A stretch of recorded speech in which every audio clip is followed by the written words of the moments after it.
This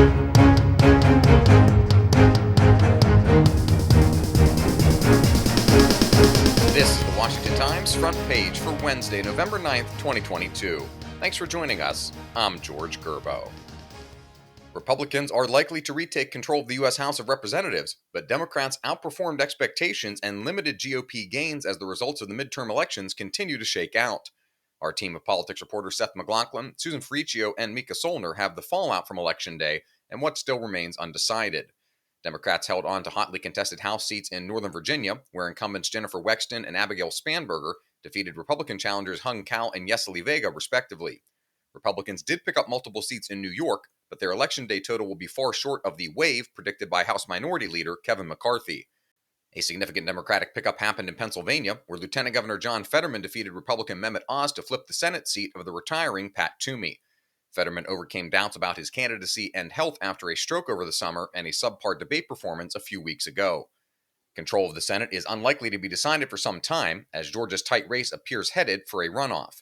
Neither Democratic incumbent Senator Raphael Warnock or Republican challenger Herschel Walker have hit the Peach State's necessary 50% threshold to avoid that runoff. Warnock leads Walker 49.4% to 48.5%. Incumbents lead close races in Arizona, with Democrat Mark Kelly up 51% to 49% over Republican Blake Masters, and in Wisconsin with Republican incumbent Ron Johnson leading Democrat Mandela Barnes by a similar margin. The other final close race in the Senate is in Nevada. Republican challenger Adam Laxalt leads Democrat Catherine Cortez Masto there in another race that could determine the fate of the chamber. In gubernatorial races, Democrat Wes Moore cruised to victory over Republican Dan Cox in Maryland's race, becoming the state's first black governor. Moore ran his campaign on leveling the opportunity playing field in Maryland for minorities, advancing the state's education system, and restoring patriotism in a polarized era of politics. He'll succeed Republican Governor Larry Hogan, who was term limited from seeking a third term.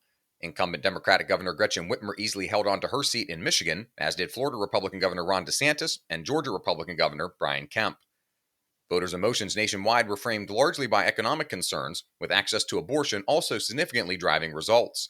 Stephen Dinan reports roughly three-quarters of voters told exit pollsters rising prices have affected them, particularly at the grocery store.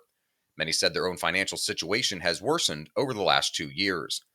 Less than a quarter of voters thought the economy is in good shape, and 7 in 10 weren't satisfied with the direction of the country. Polling suggested abortion did indeed matter to many voters, with nearly half of those backing a Democrat for their local House race, saying abortion was their top issue. Find all today's front page stories at WashingtonTimes.com/frontpage or on the Washington Times app, and find us wherever you get your podcasts. Just search Washington Times in any major podcast app.